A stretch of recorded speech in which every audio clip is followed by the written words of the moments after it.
voulez attaquer le prophète Mohammed? Bonne chance. Bonne chance. Le prophète Mohammed a-t-il commandité l'assassinat prophétique de Asma bint Marwan, une poétesse? C'est la question que nous allons voir aujourd'hui. Bienvenue à tous, Karim Al-Hanifi du Centre de recherche en religion comparée. Les non-musulmans se servent très souvent d'une histoire dans le patrimoine islamique, qui est connue, puisqu'elle figure dans la biographie officielle du prophète de l'islam, paix et bénédiction de Dieu soit sur lui. En fait, il s'agit d'une femme qui était mère de 5 enfants et qui a écrit un poème contre le prophète de l'islam. Et en fait, elle a écrit ce poème en disant à l'intérieur, en fait, elle faisait un appel pour venir se débarrasser de lui. Mais pourquoi elle l'a écrit? Les sources nous disent qu'elle a écrit ce poème à la suite d'une réception d'une information. Elle a appris qu'une personne avait été assassinée par le prophète de l'islam, paix et bénédiction de Dieu soit sur lui. Il s'agit d'un juif de 120 ans. Est-ce que ça vous dit quelque chose? Eh bien oui, nous avons traité son cas dans la vidéo passée. Il s'agit de Abu Afak. Et on a vu que cette histoire-là était sans fondement et qu'elle était absolument fausse et qu'on ne peut pas l'imputer au prophète de l'islam. Ce nouveau récit, peut-on l'imputer cette fois-ci au prophète de l'islam, paix et bénédiction de Dieu sur lui, à savoir l'assassinat prophétique d'une femme, Asma bint Marwan? Ce qu'on va faire, c'est qu'on va faire un panorama des sources disponibles, comme à notre habitude, et ensuite on va éplucher les sources. On va se mettre tels des jardiniers qui allons déblayer les mauvaises herbes qui sont apparues sur le jardin qu'est le prophète de l'islam, paix et bénédiction de Dieu soit sur lui. C'est important de le faire, puisque s'il n'a pas fait cela, il en est innocent. Et c'est très important, comme ça, si les gens sont honnêtes, ils ne répéteront plus cette histoire en sachant qu'elle est fausse. Si par contre elle est vraie, ils pourront continuer à la diffuser. Cette histoire, en fait, elle est rapportée dans 2 versions. Mais en fait, il y en a une 3e. Pourquoi? Puisqu'en fait, cette version-là, en fait, eh bien, se subdivise en 2. Donc en fait, en réel, on a 3 versions. Ce qu'il faut savoir, c'est que ces 3 versions, en fait, elles sont rapportées, donc les 3, avec la chaîne de transmission. Mais parfois, dans le patrimoine islamique, les 3 sont aussi rapportés sans chaîne de transmission. Donc on va devoir éplucher nos sources et faire un véritable travail de critique textuelle afin de sortir avec des conclusions saines. Donc, les versions en fait qui ont une chaîne de transmission. On a Mohammed ibn Omar al-Waqidi qui la rapporte dans son livre Al-Maghazi. La 2e version est rapportée par Mohammed ibn Ishaq, celui qui a la biographie officielle, comme je l'ai dit, du prophète de l'islam, paix et bénédiction de Dieu sur lui. La 3e version, elle, est rapportée par plusieurs auteurs, dont Ibn Asakir, Al-Quda'i dans son Musnad, Al-Harbi et bien d'autres. Par contre, en fait, ces versions-là sont aussi rapportées sans chaîne de transmission. On a Mohammed ibn Sa'd dans son livre At-Tabaqat qui rapporte la version numéro 1. Mais étant donné que son maître, c'est Mohammed ibn Omar al-Waqidi, donc la version 1, on sait d'où il l'a prise et on a sa chaîne de transmission, même s'il ne la rapporte pas lui-même. La 2e version est rapportée par exemple par As-Suhayli dans son livre Rawd al-Unuf. Même Ibn Kathir aussi rapporte cette chose-là. La 3e version en fait est rapportée par exemple sans chaîne de transmission par le Qadi Iyad dans son livre Ash-Shifa. Mais comme il n'y a pas de chaîne de transmission, on prend tout cela et on le met de côté. Et on va établir notre étude, notre critique des sources sur la version avec les chaînes de transmetteurs. Pourquoi? C'est très simple, puisqu'en fait en islam, on n'accepte pas un récit venant de n'importe où.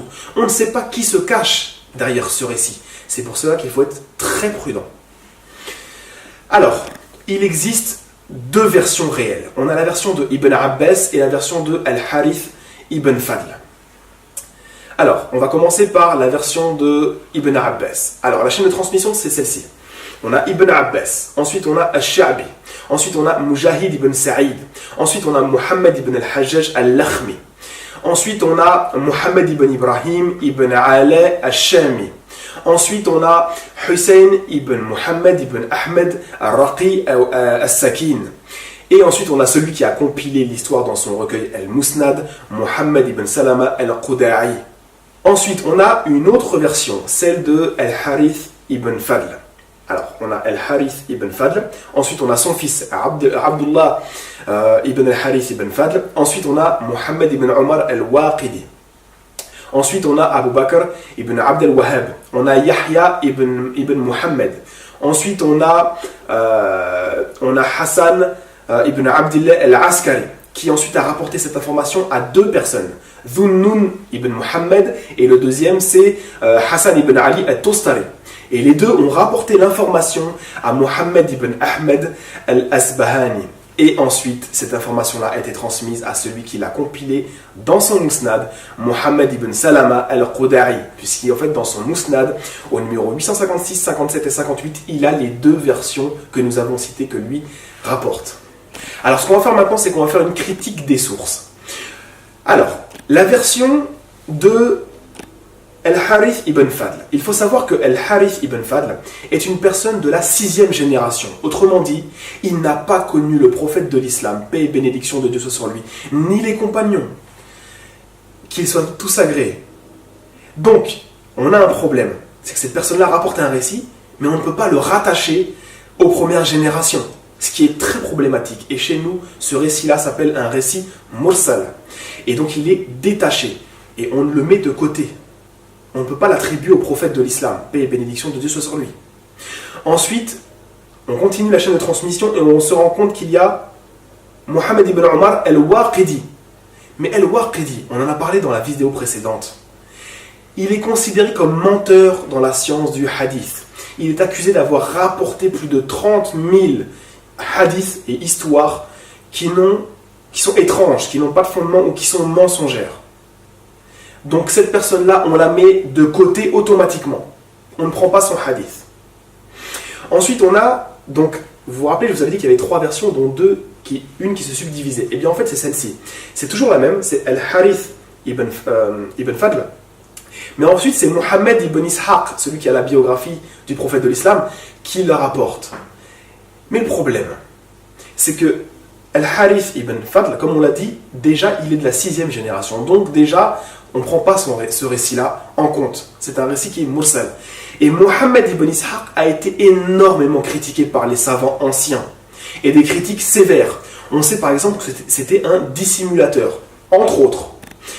Et le fait qu'il ait dissimulé, on ne sait pas d'où est-ce qu'il a pris sa source. Est-ce qu'il l'a pris de Muhammad ibn Omar al-Waqidi? Ou alors est-ce que ça vient d'autre part? A-t-il vraiment entendu le fils de Al-Harith ibn Fadl, Abdullah ibn Al-Harith ibn Fadl? On ne sait pas. Avec son cas, c'est très périlleux de se lancer dans une analyse certaine. Et bien sûr, étant donné ces deux problématiques, on met ça de côté. Pourquoi? Parce qu'il y a en fait aussi des indices qui sont très importants. On a l'imam al-Tabari qui a écrit sa sira du prophète de l'islam qui est rapporté dans ses chroniques en se basant sur la sira de Muhammad ibn Ishaq. Et il n'a pas rapporté cette histoire. Alors qu'il est connu que al-Tabari rapporte énormément de choses. Et la plupart des choses, même sans rapporter l'analyse textuelle de cette chose-là. Est-ce que c'est bon ou mauvais? Il le rapporte. Et on voit qu'il ne l'a pas rapporté. Donc, est-ce que à la base, ce récit faisait partie de la sira de Muhammad ibn Ishaq et non pas, en fait, ce n'est pas un ajout de Ibn Hisham, puisque c'est sa version que nous avons. Nous n'avons pas la version de Ibn Ishaq. Nous avons la version de Ibn Hisham, et peut-être que c'est lui qui a fait ces ajouts. Surtout qu'on voit que tous les assassinats prophétiques sont répertoriés, non pas dans le texte de la sira, mais ils sont répertoriés à la fin du recueil. Est-ce un ajout? On ne le sait pas vraiment. Pour toutes ces informations et ces problématiques, on le met de côté. Ensuite, si on va au-delà, puisque là c'était la version rapportée par Muhammad ibn Omar al-Waqidi dans son livre. Mais au-delà, donc dans le Musnad que j'ai dit tout à l'heure de al-Qudari, eh bien en fait à l'intérieur, comme j'ai dit, il y a une personne qui a rapporté l'information à 2 autres personnes, qui sont Dhunnun ibn Muhammad et Hassan ibn Ali al-Tustari. Le problème, ces 2 personnes-là sont inconnues total. On ne sait pas qui c'est. Donc on ne peut même pas statuer, savoir s'ils sont de confiance, s'ils sont fiables, etc. Donc ça, chez nous, c'est un récit qui finit aux oubliettes.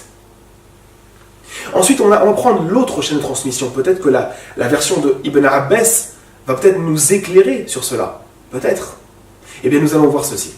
Tout d'abord, pour la version précédente, sachez aussi qu'il existe des petites chaînes de transmission supplémentaires, mais toutes passent par le même canal. Donc en fait, si cette chaîne de transmission, comme on l'a vu, s'effondre, c'est tout qui s'effondre. Et on a vu qu'elle s'est effondrée. Donc la version de Ibn Abbas, va-t-elle sauver les meubles? Voyons voir ceci. Donc on a plusieurs problématiques aussi dans cette version-là. Mujahid ibn Sa'id, il est accusé de faiblesse. Il est daïf dans la science du hadith. Pourtant, il est très connu, Mujahid. mais il est daïf. Il rapporte des choses qui n'atteignent pas les critères d'authenticité. Ensuite, on a Mohammed ibn al-Hajjaj al-Lakhmi. Qui est cette personne?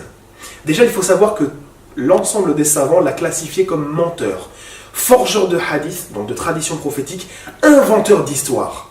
Donc déjà, son récit, on le prend et on le met à la poubelle. Vous savez qui est cette personne? En fait, cette personne-là, c'est celui qui a inventé un célèbre texte qui est souvent aussi répété par les non-musulmans. En fait, il s'agit de ce qu'on appelle le récit de la harissa, le harissa.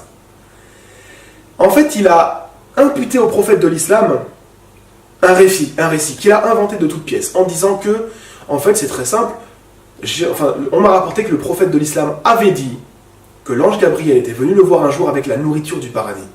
Et c'était l'harissa. Et lorsqu'il en a mangé, il a eu la libido et la puissance sexuelle de 40 hommes. Problème. Comment on a su que c'était un menteur? C'est très simple. On a appris que c'était un vendeur d'harissa. Eh bien, pour écouler sa marchandise, il a concocté une chaîne de transmission et il a imputé une histoire totalement infondée sur le prophète de l'islam. Donc on voit le degré de mensonge que certains peuvent atteindre, juste pour les biens de ce monde, écouler sa marchandise. Donc cette personne-là est un menteur. Voilà pourquoi l'avantage qu'on a avec les sources musulmanes, c'est qu'on est vraiment précis. On n'accepte pas les récits de n'importe qui. Donc voilà. Ensuite, on va continuer la chaîne de transmission. On a Mohammed ibn Ibrahim ibn Ala al-Shami. Cette personne-là est réprouvée dans la science du hadith. Il est munkar. On n'accepte pas non plus son texte. Donc on voit qu'en fait que c'est très problématique, cette chaîne de transmission. Et on va aller encore plus loin. On a celui d'après. Hussein ibn Mohammed ibn Ahmed al-Raqi al-Sakin. Ben, il est inconnu. Inconnu total. On ne sait pas qui c'est. Etc. Donc en fait, ces versions-là, on les prend et on les boycotte. On ne les accepte pas dans les sources islamiques comme faisant part de la vie prophétique. Et pourtant, ça se retrouve dans la biographie officielle du prophète de l'islam. Donc vous prenez votre stylo et vous barrez ces récits-là. Idem, cette deuxième version. Eh bien, il y a des autres chaînes de transmission qui sont rapportées dans les recueils islamiques, mais en fait, tout se passe par la chaîne de transmission qu'on vous a donnée par Mohammed ibn al-Hajjaj al-Lakhmi. Donc, une s'effondre, toutes s'effondrent. Maintenant, il n'y a pas que ça. Il faut savoir que cette histoire n'a jamais été répertoriée dans un seul recueil de hadith connu. Personne ne l'a accepté, ce mensonge et cette invention. Ensuite, il faut savoir que même le contenu du texte pose des problèmes. Il n'y a pas que les chaînes de transmission, même le contenu des versions, elles sont divergentes. Un coup, c'est le prophète de l'islam, paix et bénédiction de Dieu sur lui, qui envoie quelqu'un pour le tuer. Un coup, c'est le compagnon lui-même qui prend la décision de le faire. Exactement comme le cas de Abu Afak. Les versions, vous voyez, elles sont déjà déstabilisées. Elles sont instables. Ensuite, est-ce que l'assassin était aveugle ou non? Est-ce que Asma dormait ou est-ce qu'elle ne dormait pas? Même la manière de la tuer. Est-ce qu'on lui a transpercé la poitrine alors qu'elle était en train d'allaiter son enfant? Voilà le texte qu'on nous rapporte. C'est quand même horrible, il faut le dire. Ou alors, elle a été frappée à la tête. En fait, voilà, on a des versions divergentes. Donc déjà, en tant que tel, le récit est instable et les chaînes de transmission sont horribles. Donc on prend et on met de côté. C'est pour cela qu'il faut bien faire attention lorsqu'on s'en prend aux sources islamiques.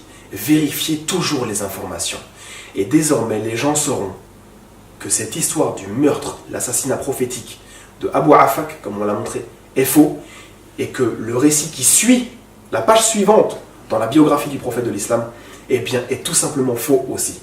Voilà, j'espère avoir en fait fait un travail de critique sincère, en toute neutralité, et quelque chose de très scientifique. J'espère que cette vidéo vous aura plu. N'hésitez pas à la partager, ça fait toujours plaisir. Un petit pouce bleu d'encouragement. Et n'hésitez pas à vous abonner à la chaîne. Je vous remercie et à la prochaine.